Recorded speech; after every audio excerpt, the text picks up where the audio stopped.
Good morning student. Nirmal PG college के online class में आपका स्वागत है। मैं अंकित जैन आपको ऑर्गेनिक केमिस्ट्री पढ़ा रहा था। ऑर्गेनिक केमिस्ट्री में अपनी लास्ट रिएक्शन चल रही थी। लास्ट टाइम अपनी रिएक्शन चल रही थी डीसल्फोनाइजेशन। डीसल्फोनाइजेशन में मैंने आपको बताया कि यदि ArSO3H की अभिक्रिया, क्या नाम है इसका, सल्फोनिक अम्ल की अभिक्रिया H2O के साथ, या मैं बोलूँ हाइड्रोलाइसिस करा दे, किसकी प्रेजेंस में, HCl की प्रेजेंस में 473 केल्विन टेम्परेचर पर और हायर प्रेशर पर यदि मैं यह रिएक्शन कराऊं तो क्या होगा, सल्फोनिक अम्ल कन्वर्ट हो जाएगा किसमें, बेंजीन रिंग में, ठीक है, प्लस क्या बनेगा, H2SO4। इस वाली रिएक्शन की अपन ने पिछली क्लास में बात की थी लास्ट। आगे देखिए, यदि मैं फिनॉल का प्रिपरेशन करूं किससे, सल्फोनिक अम्ल से, तो देखिए अपन ले लेते हैं PHSO3H। यदि इसकी अभिक्रिया मैं करा दूं NaOH के साथ, क्या नाम है, कास्टिक सोडा, सोडियम हाइड्रोक्साइड के साथ अभिक्रिया कराएं और क्या करें, संगलन करें। संगलन करने पर यह किसमें कन्वर्ट हो जाता है, PHONA। क्या नाम है इसका, सोडियम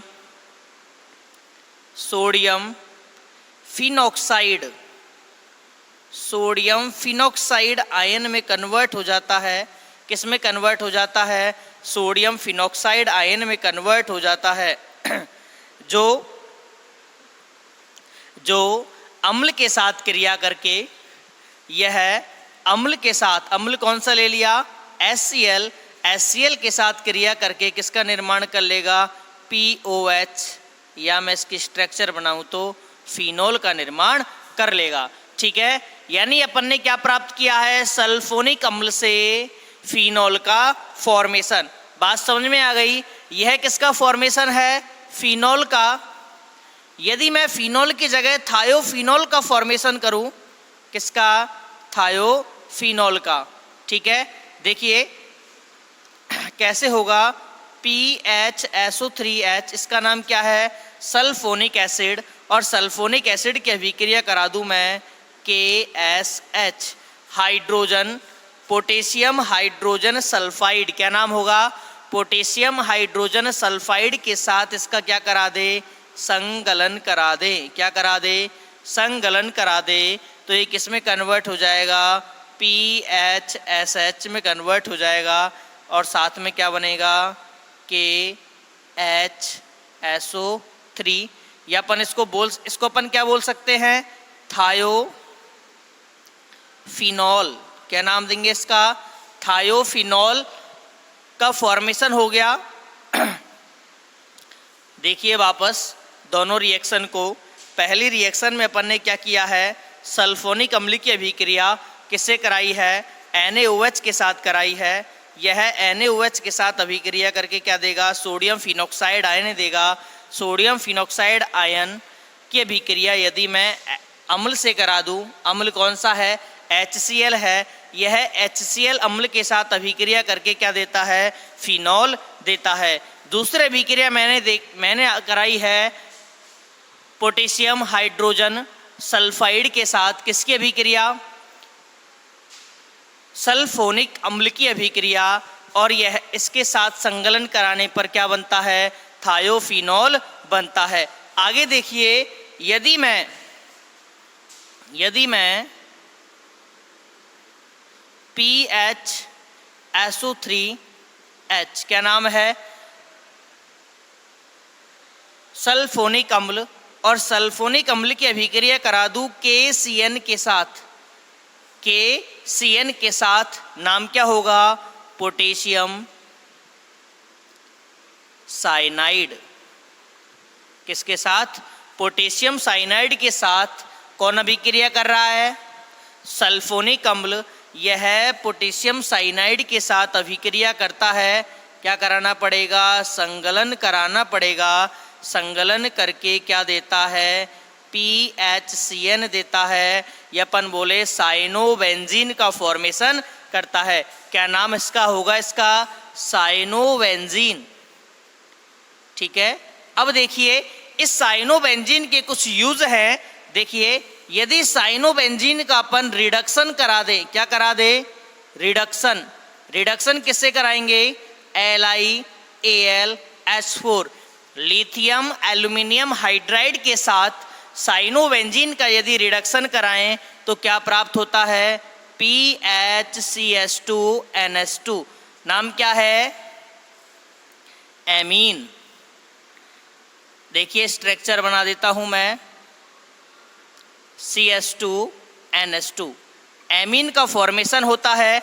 और यदि इसका मैं करा दूं हाइड्रोलाइसिस, क्या करा दूं, हाइड्रोलाइसिस किसका, साइनोबेंजीन का यदि मैं हाइड्रोलाइसिस करा दूं तो यह हाइड्रोलाइसिस करके क्या देता है, PHCOOH। नाम क्या है इसका, बेंजोइक अम्ल, बेंजोइक एसिड का फॉर्मेशन करता है। क्या बात समझ में आई, बात समझ में आई क्या। यदि मैं सल्फोनिक अम्ल की अभिक्रिया KCN के साथ कराऊं, पोटेशियम साइनाइड के साथ कराऊं तो क्या बनेगा, साइनोबेंजीन का फॉर्मेशन होता है जो रिडक्शन के थ्रू तो क्या देगा, एमीन देगा। और हाइड्रोलाइसिस क्या है, हाइड्रोलाइसिस, हाइड्रोलाइसिस के थ्रू क्या देता है, बेंजोइक अम्ल का निर्माण करता है। किसका निर्माण करता है, बेंजोइक अम्ल का निर्माण करता है। क्या बात समझ में आ गई। आगे अपन अभिक्रिया कराएं, आगे अपन अभिक्रिया कराएं किसकी, बेंजोइक एसिड की, किसके साथ, सोडियम अमाइड के साथ। देखिए सल्फोनिक एसिड, सल्फोनिक एसिड की अभिक्रिया कराते हैं सोडामाइड NaNH2। किसके साथ कराते हैं, सोडामाइड के साथ कराएं, NaNH2 के साथ कराएं। लेकिन अभिक्रिया कराने से पहले इस सल्फोनिक अम्ल को कन्वर्ट करना पड़ेगा सोडियम सल्फोनेट में।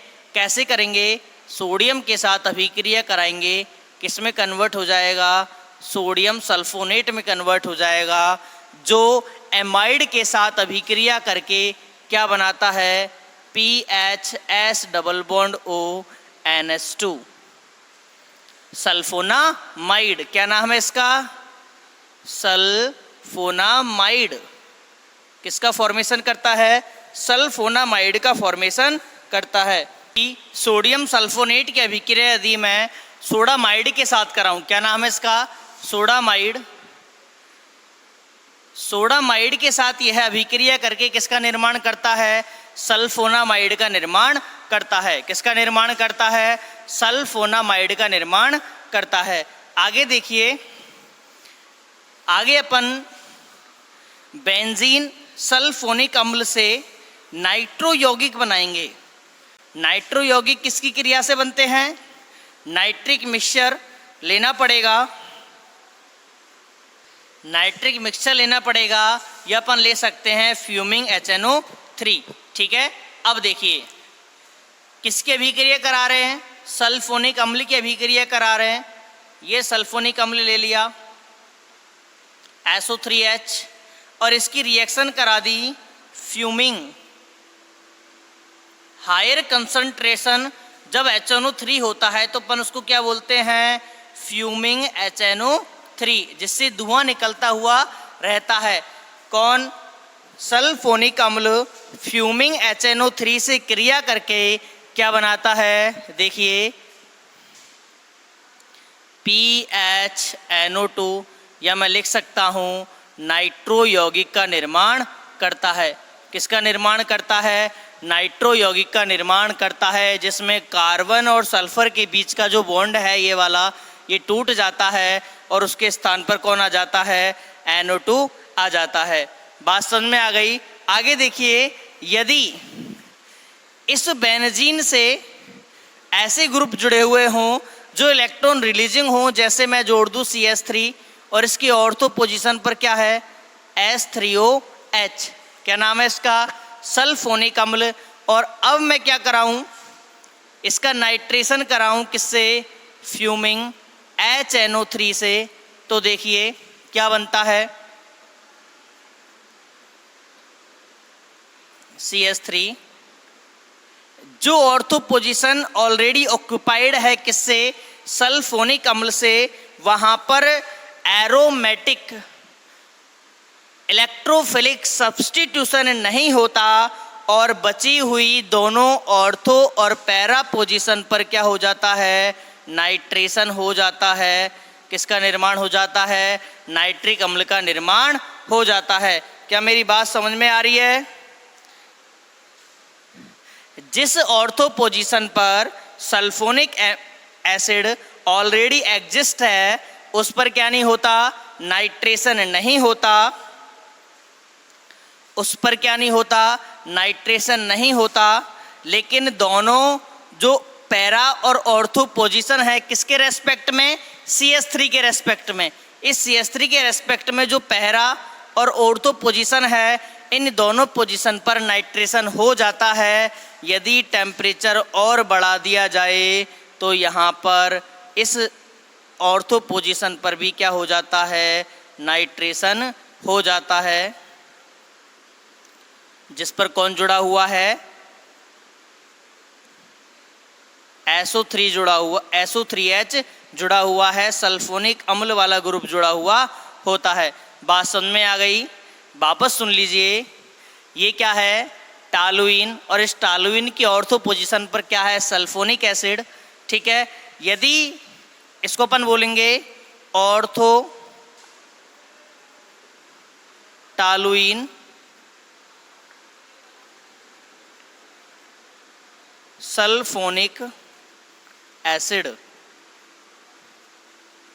ऑर्थोटालुइन सल्फोनिक एसिड की अभिक्रिया यदि फ्यूमिंग HNO3 से कराते हैं तो सबसे पहले जो ऑर्थो और पैरा पोजीशन फ्री हैं वहाँ पर नाइट्रेशन होता है। उसके बाद यदि अपन टेम्परेचर बढ़ा दें तो टेम्परेचर बढ़ाने पर जो शेष पोजीशन थी जहाँ पर कौन जुड़ा हुआ था, SO3H ग्रुप जुड़ा हुआ था, सल्फोनिक अम्ल वाला ग्रुप जुड़ा हुआ था, वहाँ पर भी क्या हो जाता है, नाइट्रेशन हो जाता है। बात समझ में आ गई?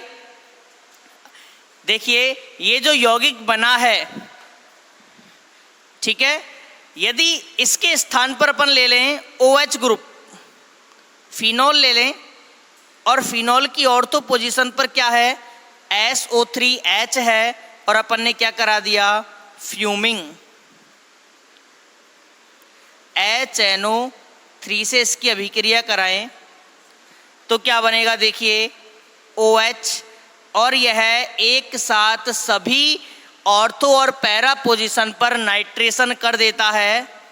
जब कौन जुड़ा हुआ होता है OH ग्रुप, और तीनों पोजीशन पर क्या बन जाते हैं, नाइट्रो आ जाते हैं। इसका नाम क्या होगा, पिक्रिक एसिड। क्या नाम है, पिक्रिक एसिड। यानी अगर अपन IPSC नाम की बात करें 2,4,6 ट्राईनाइट्रो 2,4,6 ट्राईनाइट्रोफिनॉल और 2,4,6 ट्राईनाइट्रोफिनॉल को अपन क्या बोलते हैं, पिक्रिक एसिड बोलते हैं। ये जो पिक्रिक एसिड होता है यह एसिटिक एसिड से भी ज़्यादा एसिडिक होता है। ये जो पिक्रिक एसिड होता है यह एसिटिक एसिड से भी ज़्यादा क्या होता है, एसिडिक होता है। यदि मैं इस OH की जगह पर अब लगा दूं NH2 ग्रुप, क्या लगा दूं NH2 ग्रुप, देखिए यदि NH2 ग्रुप लगा है तो इसका नाम क्या है, एनिलीन। क्या नाम है, एनिलीन। और एनिलीन की पैरा पोजीशन पर मैंने क्या लगा दिया, सल्फोनिक अम्ल वाला ग्रुप लगा दिया, और इसकी अभिक्रिया करा दी किससे, फ्यूमिंग HNO3 से इसकी अभिक्रिया करा दी। यह फ्यूमिंग HNO3 से अभिक्रिया करके क्या करेगा, नाइट्रेशन करेगा, और जिस पोजीशन पर SO3H ग्रुप जुड़ा हुआ है उसी पोजीशन पर क्या हो जाता है, नाइट्रेशन हो जाता है, NO2। किसका निर्माण हुआ, पैरा नाइट्रो एनिलीन। किसका निर्माण हो गया, पैरा नाइट्रो एनिलीन का निर्माण हो जाता है। बात समझ में आ गई। देखिए वापस बता रहा हूं मैं कि टॉलुइन की ऑर्थो पोजीशन पर क्या है, सल्फोनिक अम्ल वाला ग्रुप है, जो फ्यूमिंग HNO3 से पहले तो क्या बनाता है, ऑर्थो और पैरा नाइट्रो टॉलुइन सल्फोनिक अम्ल बनाता है। फिर उसको अगर यदि अपन गर्म करते हैं तो उसकी तीनों पोजीशन पर कौन आ जाते हैं, NO2 ग्रुप आ जाते हैं। और यदि अपन फिनॉल की ऑर्थो पोजीशन पर क्या है, सल्फोनिक अम्ल है, या अपन बोले इसका नाम क्या बोलेंगे अपन, 2-हाइड्रोक्सी बेंजीन सल्फोनिक अम्ल। और इसकी अभिक्रिया अपन ने किसके साथ करा दी, फ्यूमिंग HNO3 के साथ करा दी। यह फ्यूमिंग HNO3 के साथ अभिक्रिया करके क्या बनाता है, पिक्रिक अम्ल देता है। और जो पिक्रिक अम्ल होता है वह एसिटिक अम्ल से भी ज़्यादा एसिडिक होता है। उसके बाद मैं बात करूं कि यदि एनिलीन की पैरा पोजीशन पर क्या है, सल्फोनिक ग्रुप लगा हुआ है और इसके अभिक्रिया अपन फ्यूमिंग HNO3 के साथ करा देते हैं, तो पहला पोजीशन पर सब्स्टिट्यूशन हो जाता है, SO3H ग्रुप हटकर क्या जुड़ जाता है, NO2 ग्रुप जुड़ जाता है। अब देखिए यदि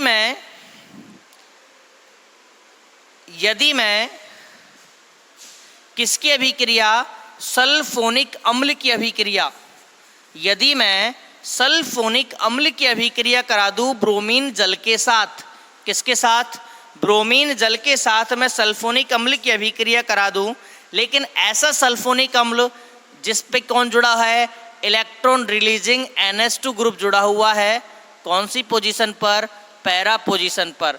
और इसकी अभिक्रिया मैं किससे करा दूं, Br2 और H2O, नाम क्या है, ब्रोमीन जल के साथ करा दूं, तो देखिए यह ब्रोमीन जल के साथ अभिक्रिया करके क्या बनाता है, यह तो है NH2 ग्रुप, और यह दोनों ऑर्थो और पैरा पोजीशन पर ब्रोमिनेशन कर लेता है।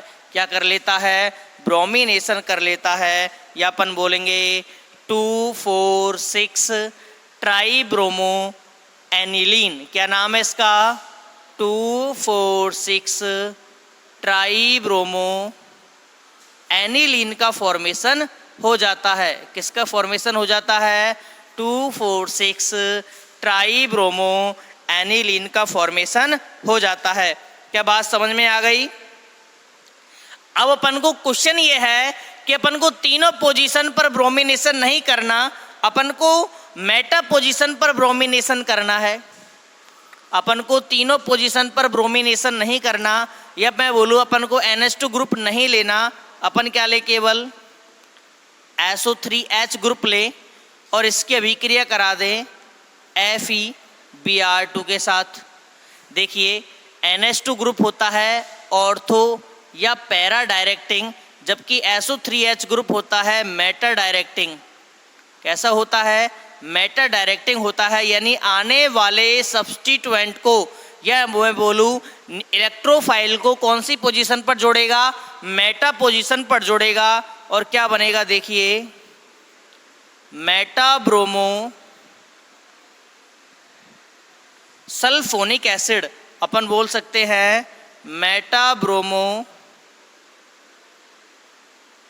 सल्फोनिक एसिड का निर्माण होता है। किसका निर्माण होता है, मेटा ब्रोमो सल्फोनिक एसिड का निर्माण होता है। वापस देखिए, यदि अपन सल्फोनिक अम्ल की अभिक्रिया किससे कराएं, Fe और Br2 के साथ कराएं, तो क्या होता है, मेटा पोजीशन पर ब्रोमिनेशन होता है। इसका नाम क्या होगा, मेटा ब्रोमो सल्फोनिक अम्ल। और देखिए यदि सल्फोनिक अम्ल की अभिक्रिया अपन nitric mixture H2SO4 plus HNO3 के साथ कराएं, केवल क्या ले रहे हैं, sulphuric acid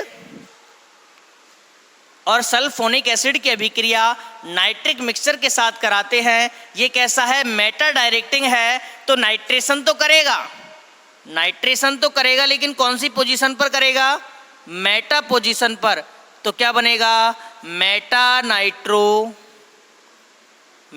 nitro benzene sulphonic acid. क्या बनेगा? Meta nitro benzene sulphonic acid. क्या बात समझ में आ गई? देखिए, यदि इस सल्फोनिक एसिड के साथ कोई इलेक्ट्रॉन रिलीजिंग ग्रुप जुड़ा हुआ होता और अपन क्या करते, फ्यूमिंग HNO3 के साथ उसका नाइट्रेशन करते, तो तीनों पोजीशन पर क्या हो जाता है? नाइट्रेशन हो जाता है। लेकिन यदि अपन बिना ऐसे ग्रुप जिसमें इलेक्ट्रॉन रिलीजिंग ग्रुप जुड़ा हुआ नहीं है, ऐसे सल्फोनिक एसिड की अभिक्रिया किसके साथ कराएं? नाइट्रिक मिक्सचर के साथ कराएं, तो यह मेटा डायरेक्टिंग होता है। कैसा होता है? मेटा डायरेक्टिंग होता है। तो मेटा प्रोडक्ट देगा। क्या नाम है? Meta nitro sulphonic benzene sulphonic acid. क्या मेरी बातें समझ में आ रही हैं?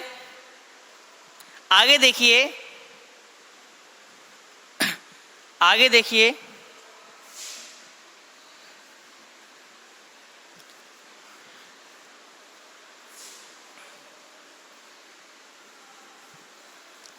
यदि मैं अभिक्रिया कराऊं टॉलुइन की, किसकी? टॉलुइन क्या है? ये बेंजीन के ऊपर CH3 ग्रुप क्या कहलाता है? टॉलुइन। और टॉलुइन की अभिक्रिया मैंने करा दी H2SO4 के साथ।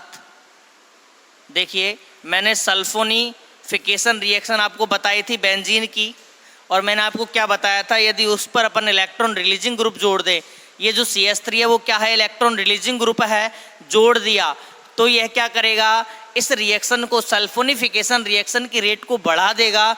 साथ में यह ऑर्थो और पैरा डायरेक्टिंग होता है। तो यहाँ पर दो प्रकार के प्रोडक्ट प्राप्त होंगे। देखिए, एक तो ऑर्थो CH3SO3H, ठीक है, और साथ में एक पैरा प्रोडक्ट प्राप्त होगा।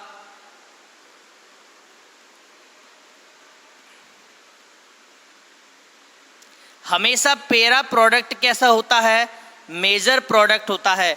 कैसा प्रोडक्ट होता है? मेजर प्रोडक्ट होता है। हालांकि इनमें ज़्यादा अंतर नहीं होता। तो इनके नाम क्या होंगे? इसका नाम होगा ऑर्थोटालुइन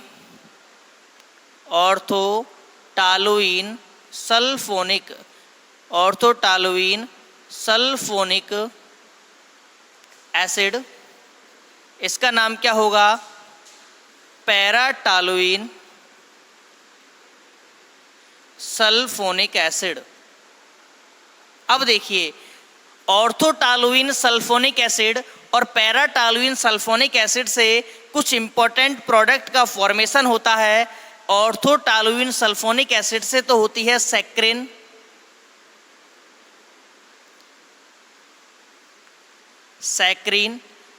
जबकि पैराटालुइन सल्फोनिक एसिड से क्या प्राप्त होता है? क्लोर एमीन और टी। Chloramine T. अब वो डाइक्लोर एमीन टी हो सकती है या मोनोक्लोर एमीन टी हो सकती है। अब देखिए, अपन पढ़ेंगे अभी इंपॉर्टेंट क्यों है। पहला क्वेश्चन तो आता है कि सर आपने बताया था कि इंपॉर्टेंट कंपाउंड का फॉर्मेशन होता है, तो इंपॉर्टेंट क्यों है?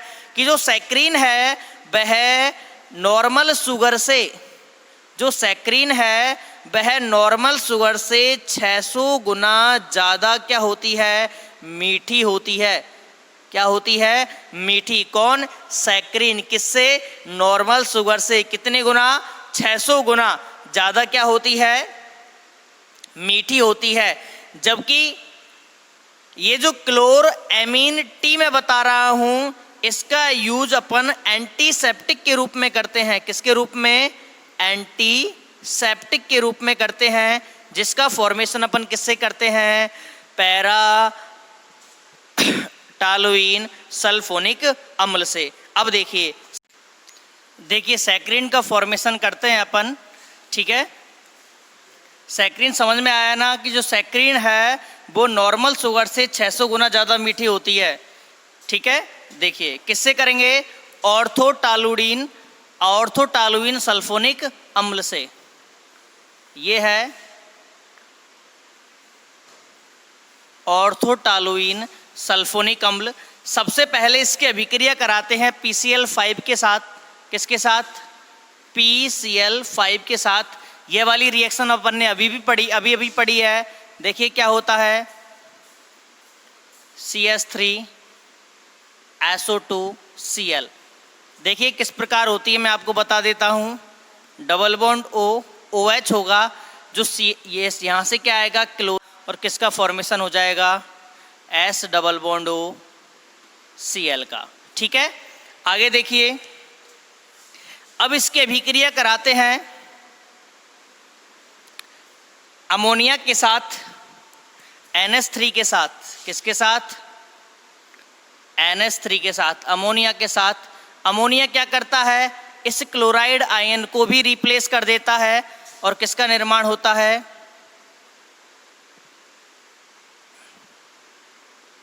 CH3S double bond NH2। इसका नाम क्या है, इसका नाम होगा ऑर्थोटालुइन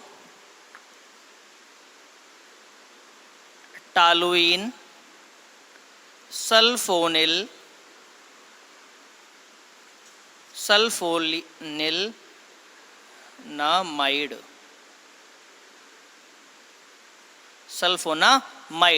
ऑर्थोटालुइन सल्फोनामाइड किसका निर्माण होता है, ऑर्थोटालुइन सल्फोनामाइड का निर्माण होता है। अब देखिए ऑर्थोटालुइन सल्फोनामाइड की इसका क्या कर दें अपन, ऑक्सीडेशन कर दें। किसका, ऑर्थोटालुइन सल्फोनामाइड का ऑक्सीडेशन करेंगे तो देखिए दोनों ग्रुप ऑक्सीडाइज हो जाते हैं। यहाँ पर COOH आ जाएगा और यहाँ पर क्या आ जाएगा, S डबल बॉन्ड NH2। बात समझ में आ गई। चलो इसको खोल के लिख लेते हैं, C डबल बॉन्ड OH, यानी जो CH3 ग्रुप है वो किस में कन्वर्ट हो गया, कार्बोक्सिलिक अम्ल में कन्वर्ट हो गया। यहाँ से नाइट्रोजन अपने इलेक्ट्रॉन इसको देती है और यह OH बाहर निकल जाता है, और देखिए किसका निर्माण होगा, यह benzene C double bond O, ठीक है। यह NH2, इस पर आ गया पॉजिटिव चार्ज, यहाँ पर SO2 और ये से जुड़ गया। पॉजिटिव चार्ज आने के कारण नाइट्रोजन पहले ही इलेक्ट्रोनेगेटिव है, उस पर पॉजिटिव चार्ज और आ गया, इसको अपन क्या बोलेंगे कि ये मोर इलेक्ट्रोनेगेटिव हो गया। तो हाइड्रोजन अपने बॉन्ड के इलेक्ट्रॉन इसको दे देता है और बाहर H+ के रूप में निकल जाता है। किसका निर्माण होगा, देखिए C डबल बॉन्ड NHSO2, ठीक है। इसकी अभिक्रिया कराते हैं KOH के साथ। किसके साथ, KOH के साथ। इसकी अभिक्रिया KOH के साथ कराते हैं और यह KOH के साथ अभिक्रिया करके क्या बनाएगा, देखिए